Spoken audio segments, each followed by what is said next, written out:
저희가 오늘 한 절 이사야 25장 9절 말씀을 읽었지만 이 9절부터 12절까지가 여러분 성경에도 그렇게 표시되어 있을 것 같은데요. 요 4절을 딱 잘라서 이것을 이제 모압에 대한, 모압이라는 나라, 모압 민족에 대한 하나님의 심판에 대한 내용이 그 9절 속에 있습니다. 근데 저희가 읽은 이 9절만 보면 뭐 좋은 이야기가 있죠. 또 다른 이민족의 멸망에 관한 얘기가 없는 것처럼 느껴지기도 합니다.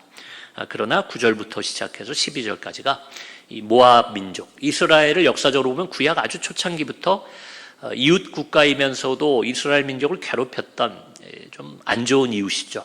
원수라고도 할 수 있는 그런 나라가 심판받을 것이 이사야의 입술을 통해 또 기록을 통해 예언되어 있습니다. 이 모압의 멸망에 대해서 좀 인상 깊은 것은 이사야서 25장 11절에 보면 이렇게 되어 있어요. 제가 한번 읽어드릴게요. 그가 헤엄치는 자가 헤엄치려고 손을 펴같이 그 속에서 그의 손을 펼 것이나 여호와께서 그의 교만으로 인하여 그 손이 능숙함에도 불구하고 그를 누르실 것이라. 여러분 여기 보면 결국 이 모압이 멸망하게 된 원인은 교만함이다 이렇게 기록되어 있어요. 이 교만은 하나님 앞에서의 교만함 때문일 것입니다. 근데 그들이 왜 교만했을까를 미루어 볼 때 그 손이 능숙했다. 여긴 보면 이제 수영하는 것으로 비유가 되어 있어요. 우리가 헤엄칠 때 수영할 때 손을 이렇게 쫙 자유형하다 보면 쫙 뻗잖아요. 고백하면 저는 수영을 잘 못해요. 그러다 보니 수영 잘하는 분들 부러운데 팔을 쭉쭉 뻗으면서 이렇게 수영하는 모습을 한번 상상해 보세요. 근데 그 손이 능숙하다는 거예요. 수영을 잘하는, 선수같이 수영을 잘하는데 그런데 그 속에서 구원받지 못하는 것, 물속에서 구원받지 못하고 결국 멸망하게 되는 것은 하나님의 손이 그의 교만함으로 인해 누른다는 겁니다. 여러분 아무리 수영 잘하는 사람도 위에서 누르는 힘이 있으면 물속에서 결국 숨이 막혀 죽게 될 겁니다. 그렇게 비유하는 거예요. 그들이 부족해서 멸망하는 게 아니라는 겁니다. 능력이 없고 그들이 노력하지 않아서 멸망하지 않는다는 게 아니에요. 물에 빠지지 않으려고 발버둥을 치고 또 그만한 힘과 능력이 있음에도 하나님이 심판하시면 멸망받을 수밖에 없다. 우리 인생에도 주는 경고가 아닐까 싶습니다. 우리는 열심히 살죠. 부지런히 살면서 많은 것을 준비하기도 하고 대비하기도 하고 내 몸과 우리 가정과 우리 사업장을 챙깁니다. 능숙하게 할 수 있어요. 힘이 있을 수 있습니다. 도움도 많이 받을 수 있는 좋은 관계가 있는지도 몰라요. 그러나 하나님의 손이 누르시는 것과 같이 하나님 앞에 범죄하고 하나님의 뜻과 멀어져 살아가게 되면 심판받았던 모압처럼 우리의 인생도 이 땅에서 멸망당할 수 있다. 좋지 않은 길로 갈 수 있다는 것을 우리는 이 모압의 예를 통해서 교훈 삼아야 될 줄로 믿습니다. 여러분 근데 제가 아까 말씀드린 것처럼 이 모압에 관한 심판이 왜 이 9절에 보면 뭐 좀 좋은 이야기처럼 기다리는 자가 구원을 얻는 이야기가 왜 나오나 하면 더 넓게 볼 때 25장 전체는 하나님의 축복에 대한 감사와 찬양에 관한 예언이기 때문에 그렇습니다. 25장 전체를 읽으면 그렇게 되어 있어요. 제가 이건 저의 해석인데 그럼 모압의 멸망은 여기 왜 들어왔는가? 여러분 이스라엘을 괴롭히고 원수같이 지내는 모압이 멸망하는 것 또한 이스라엘의 입장에서는 유대인들의 입장에서 보면 기쁜 소식이고 축복이 되는 거죠. 나를 괴롭히던 자의 불행은 나의 기쁨이 됩니다. 우리 예수 믿는 사람들이 이웃이 잘 안 되기를 바라며 살면 안 되겠지만 그러나 정말 악하고 정말 우리에게 위해를 가하는 그런 존재가 멸망하게 되는 것이 우리에게 또한 기쁜 소식이 되는 것을 부정할 수는 없습니다. 그래서 이 모압의 멸망의 이야기도 전체로 보면 이사야 25장의 기쁜 소식, 구원의 소식의 일부분으로 기록되어 있다는 거예요. 그래서 9절은 좋은 이야기입니다. 이스라엘 민족의 구원에 대한 그 기다림의 응답으로서의 하나님의 축복을 노래하고 있는 것입니다. 9절 말씀을 다시 한번 우리가 보면요. 이 기다림을 제가 제목도 우리가 그를 기다렸으니 라고 이 25장 이 9절 내용을 인용했는데요. 여기 기다림이 두 가지로 표현되어 있습니다. 이 한 절의 말씀이지만 기다림의 결과를 두 측면에서 이야기합니다. 첫 번째는 이렇게 되어 있어요. 우리가 그를 기다렸으니 그러니 어떻게 된다고요? 그가 우리를 구원하시리로다. 하나님의 측면에서 이 기다림의 결과를 얘기합니다. 구원을 기다리고 응답을 기다렸더니 하나님께서 우리를 구원하시고 드디어 응답해 주셨다. 주실 것이다. 이제 그런 내용이 있는 거죠. 또 한 가지 똑같은 표현이 나와요. 우리가 그를 기다렸으니, 자, 그 다음 어떻게 됩니까? 우리는 그의 구원을 기뻐하며 즐거워하리라. 우리가 주체가 돼서 우리의 관점에서 기다림의 결과는 뭐라고요? 기뻐하고 즐거움을 누리게 되는 겁니다. 저는 이 구절을 읽으면서 어떤 생각이 들어요? 두 가지가 있구나. 이 하나님 안에서 기다림에는 두 가지 측면이 있구나. 기다리면 하나님이 응답해 주시고 회복시켜 주시고 고쳐 주시는 하나님 측면에서의 응답이 있고, 기다린 자만이 누릴 수 있는 것은 뭐냐면 그 응답이 주어졌을 때 그것을 기뻐하고 그 즐거움을 누릴 수 있는 권한이 주어진다는 거예요. 우리 기독교에서 많이 하는 표현 중에 이런 게 있어요. 재밌는 표현이기도 합니다. 당연한 표현 같기도 하고. 기도한 사람만 응답받는다. 여러분 이 얘기 들어보셨어요? 기도한 사람만 응답받는다. 자, 기도하면 응답받는다. 이거하고 좀 다른 표현이에요. 기도한 사람만 응답을 받는다. 이 말의 속뜻이 뭔지 아시겠지만 좀 풀어드리면, 여러분 하나님은요 꼭 기도한 거에 대해서만 좋은 걸 주시는 분은 아니에요. 아까 우리 찬송 가사에도 그런 내용들이 담겼는데, 우리가 구하지 않은 것도 때로는 주시고 내가 미처 몰랐던 것도 미리 주시는 분이 하나님이고, 그것이 하나님의 은혜라고 우리는 믿고 또 경험하고 살아왔습니다. 자, 그런데 기도를 안 한 사람은요 때로는 하나님이 나에게 좋은 걸 주셨는데도 그걸 몰라요. 기도를 안 했기 때문에 운이 좋았나 보다, 어떻게 하다 보니 그렇게 됐나, 우연인가 보다, 혹은 어떻게 얘기합니까? 내가 수고해서 됐다, 이렇게 생각합니다. 여러분이 수고하시는 것도 맞습니다. 여러분 노력하고 애쓰죠. 그러나 함께 기도했을 때 그 일이 응답되고 이루어지는 순간 우리는 어떻게 됩니까? 하나님이 해주셨구나. 기다린 자는 그 응답의 기쁨을 누릴 수 있게 되는 겁니다. 그럼에도 또 우리는 또 이 기다림이 주는 은혜 중에 하나가 뭐가 있어요? 기다림은 응답이 주어지기 전에, 사실 오늘 이 이사야 25장의 내용도 아직 이루어진 것은 아니에요. 예언의 말씀이기 때문에 앞으로 이어질 것에 대한 기쁨을 노래하고 하나님께 감사의 찬양을 드리는 내용이 이 25장입니다. 우리의 기다림도 그럴 때가 있어요. 처럼 또 저희 가족이 한국에 와 있으니까 저희가 이렇게 함께 가정생활하면 있었던 예와 같은 거죠. 여러분 이게 시간 날 때 장을 보러 가잖아요. 장을 딱 보러 가면은 주로 찬거리들을 삽니다. 반찬거리를 살 때 내가 좋아하는 반찬 찬거리를 살 때가 있어요. 뭐 생선이 됐든 채소가 됐든 육류가 됐든 내가 좋아하는 거를 딱 사가지고 집에 와서 냉장고에 넣어놓는 거죠. 아직 먹은 게 아닙니다. 아직 먹지 않았어요. 그러나 냉장고에 그걸 딱 넣어놓고 내일 저녁에 우리 저거 해 먹읍시다. 그러면 그 먹기 전까지도 계속 기분이 좋은 겁니다. 저거 언제 먹나? 내일 먹는구나. 그러면 오늘부터 기분이 좋은 거예요. 내일 저녁에 먹을 건데 내일 아침부터 기분이 좋은 겁니다. 여러분 기다림은 우리에게 지금의 현재의 기쁨과 즐거움도 준다는 점에서 이 이사야 25장 9절에 이 기다림의 기쁨이 무엇인지를 간접적으로나마 우리가 우리 삶 속에서 확인할 수 있게 되는 거죠. 인생은 어쩌면 기다림의 연속이라는 생각이 들어요. 성경에는 이 기다림에 관한 말씀이 많이 나오는데, 특별히 신약에 오면 예수님이 기다리라, 그때를 대비하라, 이런 이야기를 참 많이 해주십니다. 그 중에 한 구절이 누가복음 12장 이 36절에서 38절에도 예수님이 기다림을 얘기하시는데, 그 12장에 그런 표현이 많이 나와요. 근데 이 36절에서 38절에는 어떤 비유가 나오냐면 예수님이 말씀하신 거예요. 어떤 주인이 혼인잔치에 간 겁니다. 혼인잔치에 가면 요즘이야 결혼식이 예식장에서 딱 시간 재놓고 1시간 안에 끝나게 돼 있죠. 피로연까지 해봐야 얼마 안 걸립니다. 근데 예전에는 우리나라도 그랬던 것 같아요. 혼인잔치 하면요 그냥 하루 종일입니다.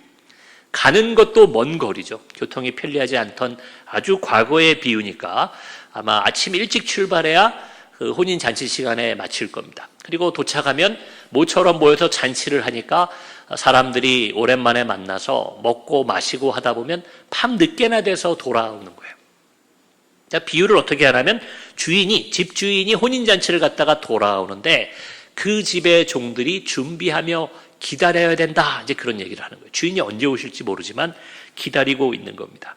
근데 주인이 와서 깨어있는 것을 보면 주인이 이제 늦게 왔는데 다 자고 있겠지 했는데 종들이 깨어있다가 오셨어요 하고 맞이하는 거예요.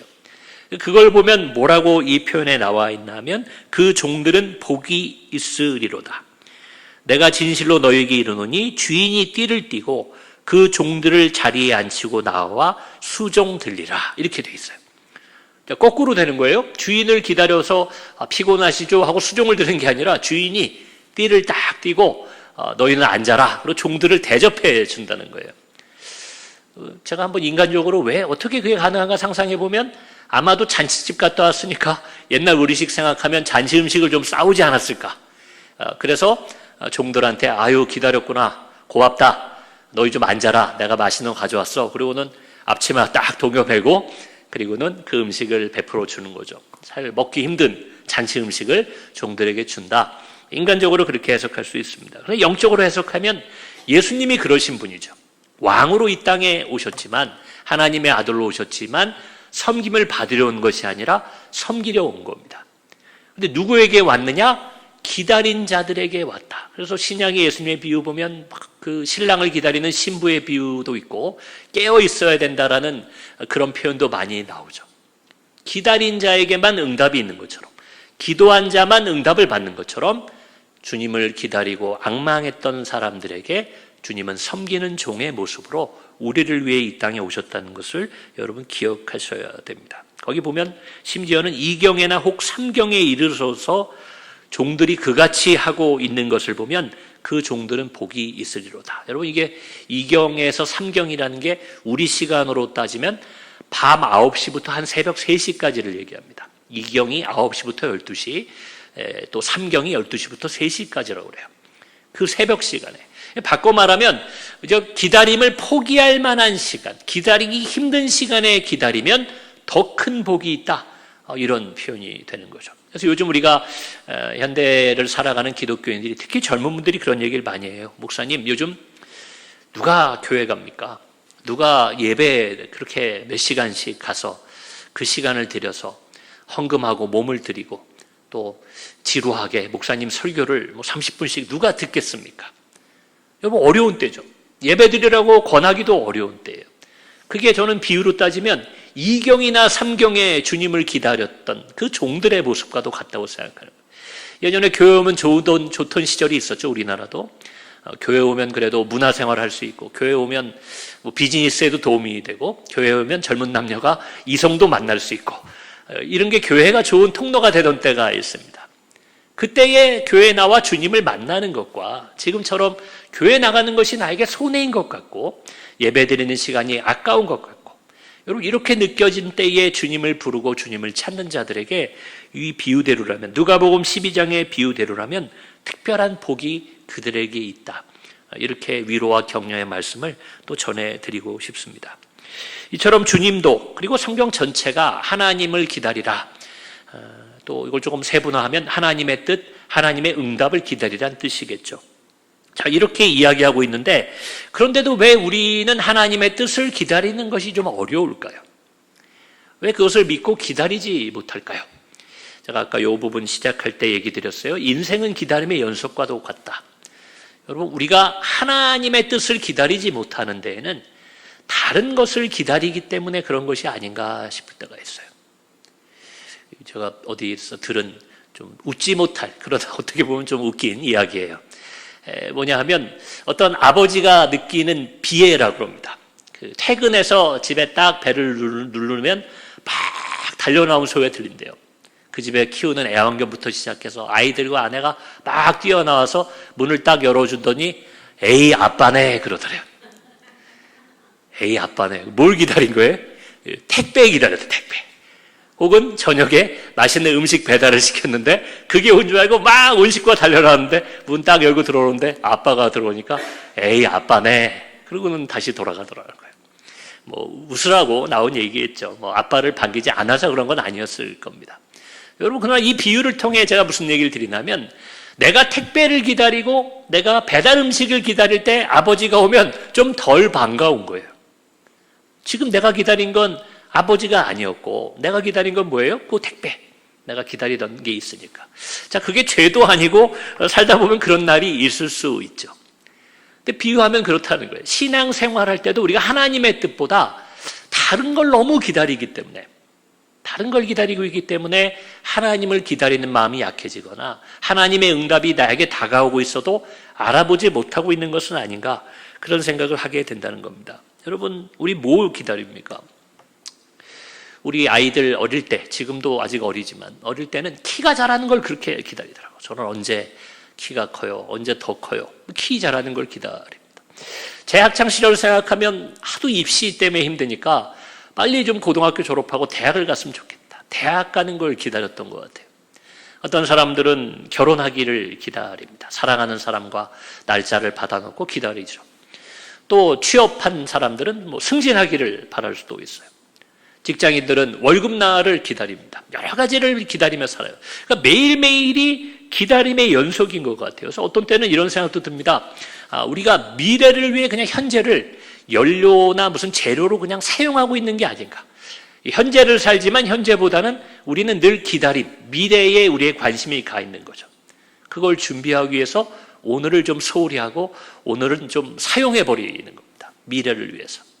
그러나 그 미래도 언젠가는 우리에게 현재가 되고 오늘이 될 텐데, 바꿔 말하면 좀 오늘을 우리가 잘 보내는 것도 중요하지 않나.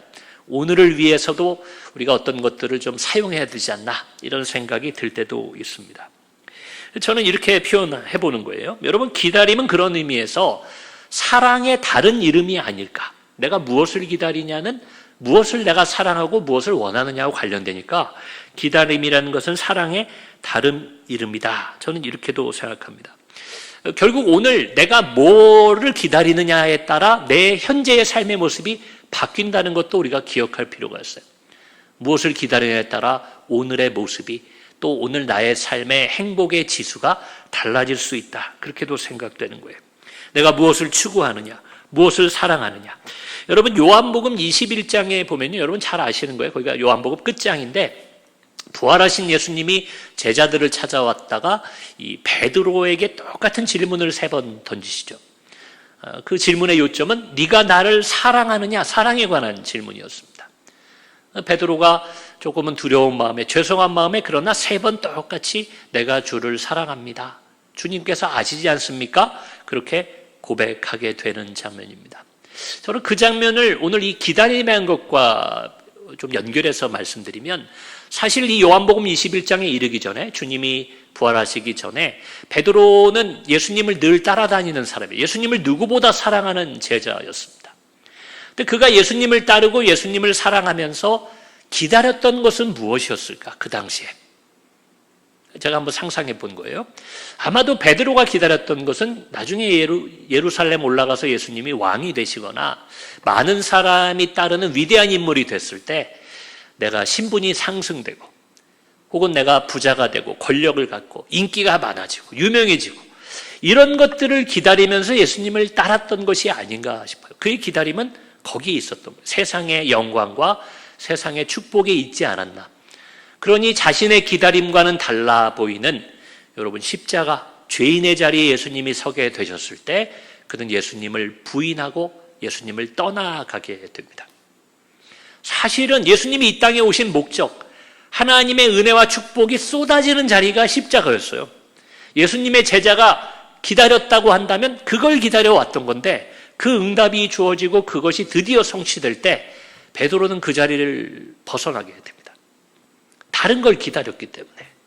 자, 근데 이 요한복음 21장, 부활하신 예수님을 만나고 그가 예수님의 참모습을 깨달아 알게 됐을 때, 그가 내가 주를 사랑합니다 3번 고백한 이후에 그의 삶은 어땠습니까?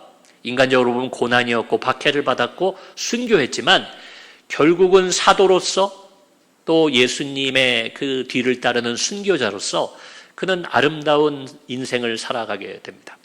그때 그가 기다렸던 것은 결국 다시 오실 예수님, 재림 예수, 그리고 이 땅에 이루어질 하나님의 나라를 그는 바라보고 기다렸을 겁니다. 기다림의 대상이 달라지니까, 기다림의 목표가 달라지니까요, 똑같은 인간 베드로의 삶이 예수님의 부활 이전과 이후에 완전히 달라진 것을 우리는 성경을 통해서도 보게 됩니다.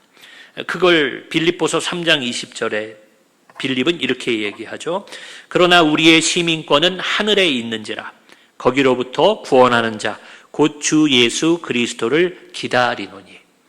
여러분, 이 땅의 삶은 우리 하나님께서 응답으로 우리에게 건강도 주시고 물질도 주시고 우리 억울한 데서 건져주시고 여러 가지 응답도 주시지만 결국 이 땅의 모든 것은 흙으로 돌아가고 우리 손에 모래알처럼 빠져나가게 되어 있습니다. 그럼 결국 우리가 궁극적으로 이 인생 동안에 기다리고 바라보는 것은 하나님의 나라가 되어야 될 줄로 믿습니다. 그 빌립보서에서 얘기하는 거죠. 구원하는 자 곧 주 예수 그리스도를 기다리노니. 여러분, 그것을 기다리셔야 돼요. 그것을 바라봐야 돼요. 이 이사야서 25장 9절에도 마찬가지입니다.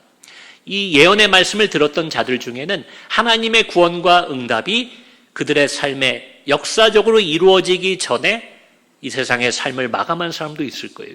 육의 눈으로는, 여러분, 육의 경험으로는 그것을 응답받지 못하고 떠났을 수도 있습니다. 그러나 이스라엘 민족의 그것이 구원이든 혹은 다시 독립이든 무엇이 되었든 간에 하나님의 그 구원의 응답과 약속을 통해 그들의 기다림은 바로 그 고난 중의 응답으로 이루어졌다고 저는 믿습니다. 그들은 그들이 살았던 시대에 천국을 경험했을 것이고 장차올 재림과 천국의 복을 영적 눈으로 확인했다고 저는 믿습니다. 그것이 이사야의 사역이었고 이사야 사역의 열매였다고 믿습니다. 사랑하는 우리 하남종합교회 성도 여러분, 바라고 원하고 제가 늘 중보하건대 이 땅에서 좋은 것을 많이 누리시기를 바랍니다. 자녀들도 우리가 받은 복 이상의 복을 받기를 구하시고 반드시 응답받으시길 바랍니다.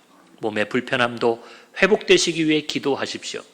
그러나 그러한 응답을 통해 우리가 정작 기다리는 것은 그 몸의 건강 또 육의 물질과 만족만을 구하는 것이 아니라 그것을 주시는 분께서 우리의 영혼을 위해, 영원한 생명을 위해, 이 땅에서의 보람과 영적 만족을 위해 주시는 하늘의 복을 기다리시기를 주의 이름으로 축원합니다.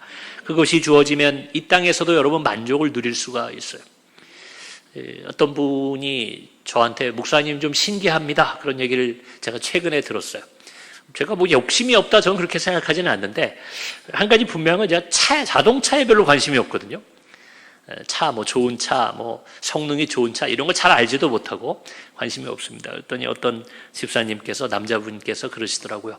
남자들은 별로 안 그러는데 목사님 좀 신기합니다. 그래요. 근데 한편으로 생각하면 제가 그 차 얘기를 하다가 든 생각이, 차에 욕심을 갖게 되면 어디까지 가져야 되나 그 생각이 든 겁니다. 여러분, 차라는 게 좋은 차들을 있겠죠. 뭐 제가 이름 아는 걸 대면은 뭐 벤츠 좋은 차죠. 벤츠를 가지고 만족하냐? 그렇지 않다고 그래요. 벤츠도 종류가 여러 가지가 있다고 합니다. 큰 것도 있고 더 좋은 성능도 있고 또 중요한 건 뭐냐면 신차라고 해서 매년 새로운 게 나오는데 그럼 매년 차를 바꿔야지 만족이 있는 걸까요? 그러진 않잖아요. 뭐 벤츠 중에 좀 낡은 벤츠를 타든 아니면 벤츠가 아니더라도 저는 제 차를 굉장히 좋아해서 제 차가 더 이상 탈 수 없게 되면 지금 생각엔 똑같은 종류로 바꿀까 생각도 있어요. 너무 만족스럽습니다. 여러분, 만족이란 건 그런 것 같아요. 내가 좋고 내가 행복하면 빼앗기지 않는 기쁨이 있는 겁니다. 영원한 하늘나라의 행복과 축복을 여러분의 기다림 속에 하나님의 응답으로 받게 되면요, 제가 차를 그냥 최근에 들은 얘기라 예를 든 거지만 모든 게 그런 것 같아요. 몸이 아프고 장애가 있어도 저는 만족하고 행복하게 사는 분들을 그리스도 안에서 많이 만나 뵀습니다. 참 안쓰럽고 힘든 상황에 놓여 있고 가진 것이 없음에도 만족하고 남을 걱정하고 돌보며 살아가는 분들도 많이 만났습니다. 참 그럼에도 불구하고 전체로 따지면, 기독교 인구 전체에 따지면 그런 분들이 적다는 게 저는 참 좀 속상한 것 같아요. 그런 분들이 없는 건 아니지만 대부분의 기독교인들은 불만족스럽게 또 불안 가운데 욕심을 가지고 다른 것을 기다리며 살고 있는 것은 아닌가, 우리의 삶의 모습을 돌아봤으면 좋겠습니다. 그래서 온전히 기다려야 할 것을 기다림으로 나머지 덤으로 주시는 하나님의 축복과 또 하나님의 은혜들은 우리가 부록으로 또 받아 누리면서, 그러나 빼앗기지 않는, 흔들리지 않는 그 복의 중심을 붙잡고 우리가 그를 기다렸으니라는 이사야의 말씀처럼 우리가 주님 마주할 때 우리가 주님을 기다렸습니다, 자신 있게 고백할 수 있는 저와 여러분의 복된 삶, 은혜로운 삶 되기를 주의 이름으로 축원합니다. 우리 이 시간 함께 기도할 텐데요. 주신 말씀 생각하며 우리 합심하여 기도하겠습니다. 하나님께서는 우리와 함께 하시고 오늘도 우리에게 응답해 주시기 위해 많은 것을 준비하셨습니다. 우리가 그것을 기다리고 그것을 구해야만 하나님의 응답과 하나님의 뜻과 하나님의 축복을 확인할 수 있는 것을 믿습니다. 우리 이 시간 주님 바라보며 하나님의 뜻을 구하고 하나님의 응답을 기다리는 하나님의 자녀다운 삶 살게 해달라고 주의 이름 한번 부르고 함께 기도하겠습니다.